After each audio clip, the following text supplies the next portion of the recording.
Hidup ini rentetan dari keinginan ke keinginan. Sementara keinginan itu sesuatu yang menyakitkan.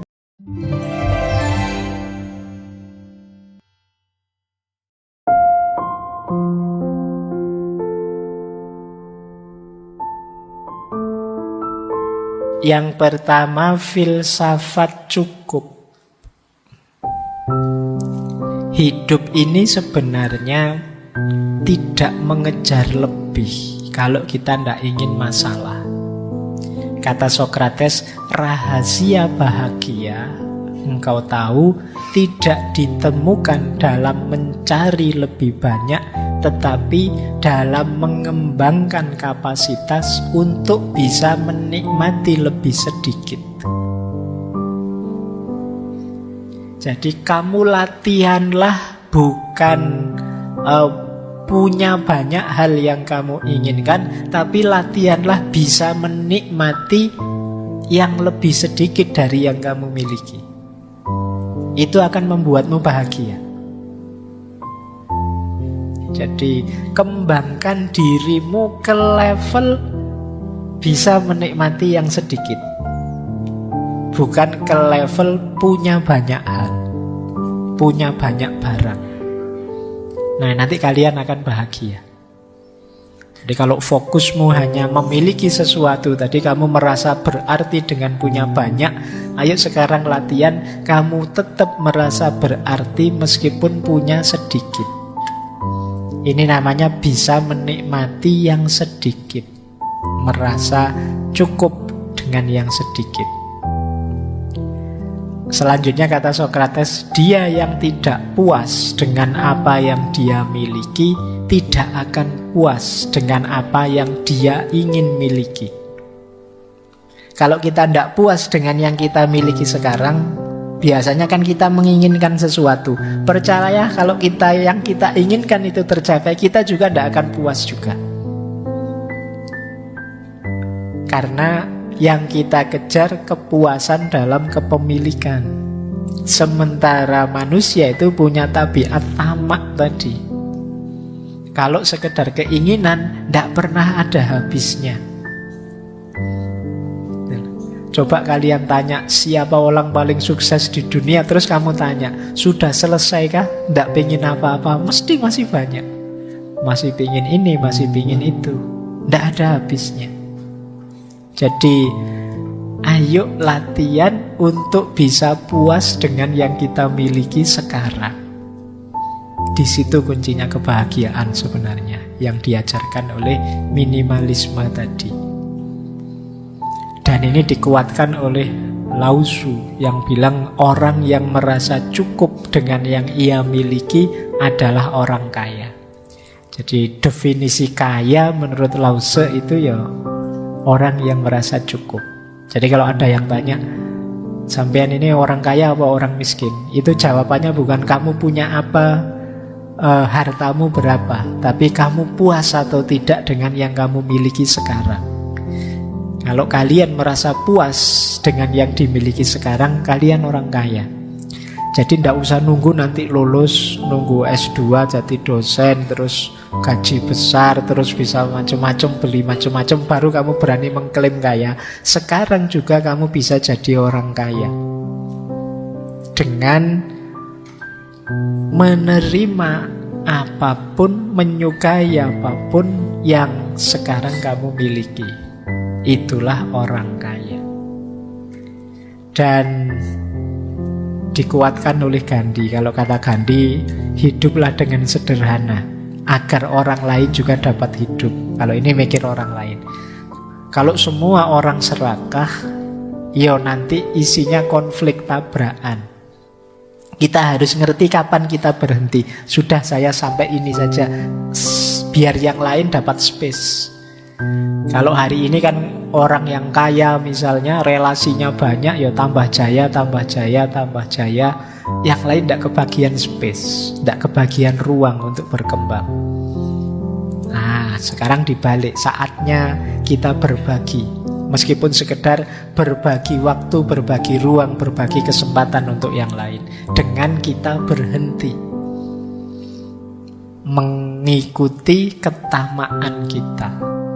Jadi rumus filosofis pertama, hidup minimalis itu merasa cukup. Kita kaya sudah dan tuntas hidup kita. Yang kedua, rumusnya minimalisme itu adalah keinginan.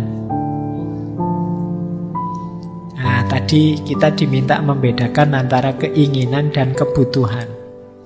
Ada quotes dari Diogenes, teman-teman mesti hafal, filosof nyentrik ini.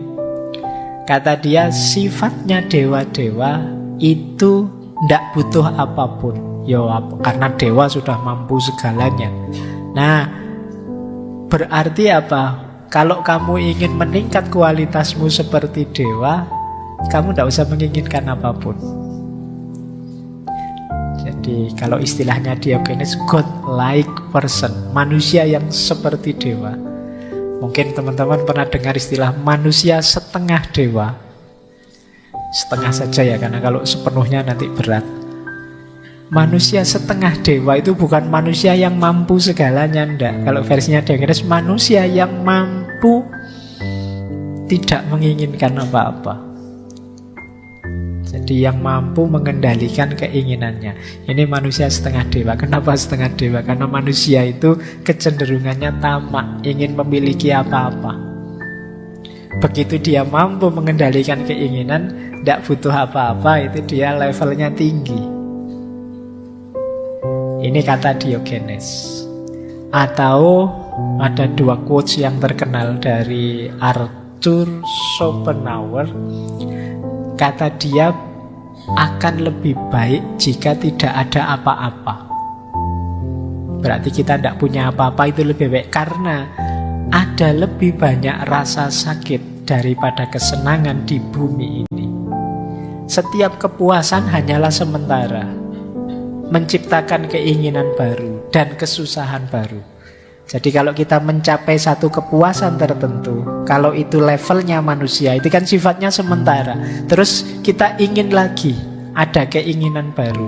Kalau ada keinginan baru, ada kesusahan lagi yang baru. Ini filsafat kehendak atau filsafat keinginan dari Arthur Schopenhauer. Jadi kata dia, hakikatnya hidup itu menderita. Kenapa? Karena kita menjalani hidup dengan dasar keinginan. Orang ingin ini kan sakit. Ingin itu kan berarti ada sesuatu yang ingin dia target dan belum terpenuhi. Itu kan menyakitkan. Pengen punya mobil, pengen punya pacar, pengen lulus cepat. Itu kan keinginan berarti belum terpenuhi. Diri kita merasa sakit, menderita, sampai keinginannya terpenuhi. Sementara ketika keinginan terpenuhi, manusia kan tidak selesai. Ada lagi keinginan yang baru, menderita lagi. Sekarang teman-teman mati-matian ngejar biar lulus cepat misalnya. Begitu wisuda lulus, apa selesai? Kan enggak. Ingin segera dapat kerja Pak, ingin segera ketemu jodoh Pak, ingin segera ketemu jodoh bener nikah. Apa selesai urusanmu? Masih panjang ceritanya, masih banyak keinginan-keinginan yang baru. Jadi hidup ini rentetan dari keinginan ke keinginan. Sementara keinginan itu sesuatu yang menyakitkan. Berarti hakikatnya hidup ini ya penderitaan. Itu versinya Arthur Schopenhauer. Padahal bahkan di balik kesuksesan, di situ ada penderitaan. Kalau kalian mengalami sukses tertentu, jangan lupa ada sisi penderitaan di situ. Baik penderitaan dalam proses menginginkannya maupun mungkin ada hal-hal lain. Di situ ilustrasinya Arthur Schopenhauer, penderitaan hewan yang dimakan selalu lebih besar daripada kesenangan hewan yang makan. Nah, ini maksudnya apa? Ketika kita menaklukkan sesuatu, itu kan ada yang ditaklukkan. Kita menaklukkan itu menang, seneng. Tapi yang ditaklukkan ini rasa sakitnya lebih besar daripada senengnya kita yang menang. Jadi logikanya orang hidup kan kadang pakai logika kalah menang. Padahal kita mengejar kemenangan sementara kita lupa. Saya mengejar kayak tadi, lulus tercepat terbaik. Wah, kamu mati-matian nilaimu A terus. Kamu nggak pernah memperhatikan, ini loh temenmu E terus nilainya. Dia pontang-panting ngejar kamu nggak bisa-bisa. Dia kalah terus. Nah misalnya. Nah ini kan hidup yang kalah menang. Penderitaan yang kalah itu jauh lebih besar daripada kesenangan yang menang. Kenapa kesenangan itu kecil saja? Karena kesenangan itu melahirkan keinginan yang baru. Tidak lama terus jadi penderitaan. Nah ini gayanya Arthur Schopenhauer. Berarti apa kuncinya bahagia? Kalimat pertama itu. Kalau gitu ya lebih baik tidak usah apa-apalah. Tidak usah ingin macam-macam. Nambah masalah. Nah itu dasar filosofinya minimalis. Oke, saya lanjutkan. Nah, ini beberapa juga saya ambil dari stoikisme. Banyak orang tadi saya bilang mengaitkan minimalisme dengan stoikisme. Karena memang gagasan-gagasan stoikisme itu banyak yang relate dengan minimalisme. Misalnya itu ada kalimat dari Epictetus, kekayaan itu tidak terdiri dari memiliki banyak harta, tetapi memiliki sedikit keinginan. Nah ini tadi sudah dijelaskan ya, cirinya orang kaya.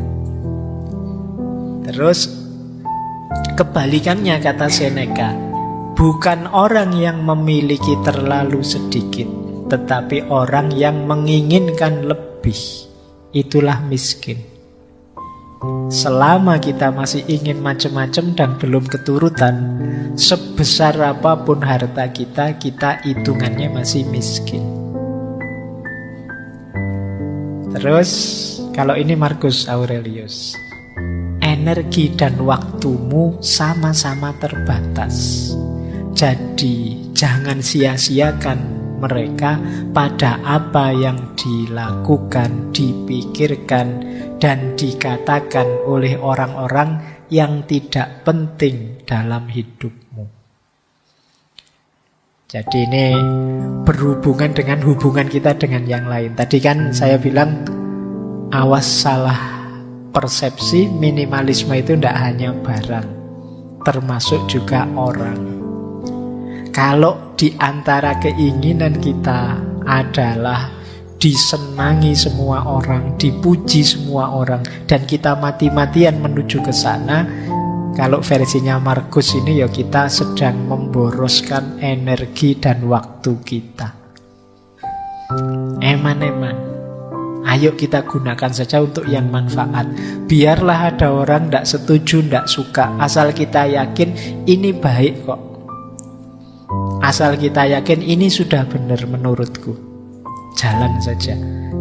Kenapa ya kalau kita ngeladeni komennya orang, kata-katanya orang, tidak ada habisnya. Tidak mungkin semua orang seneng. Tidak mungkin. Pak, saya lihat ngaji filsafat itu kelihatannya seneng semua. Iya, viewernya sedikit. Yang tidak seneng tidak ngomong, males apa, tidak berpengaruh. Jadi tidak mungkin semua orang seneng. Pasti ada yang tidak seneng. Ya kalau ngaji filsafat mungkin yang tidak seneng tidak ngomong juga, tidak keluar juga. Ya mereka tidak seneng gitu aja. Jadi tidak usah fokus ke sana. Kalau mikir ke sana nanti jangan-jangan waktu dan energimu habis untuk yang tidak penting.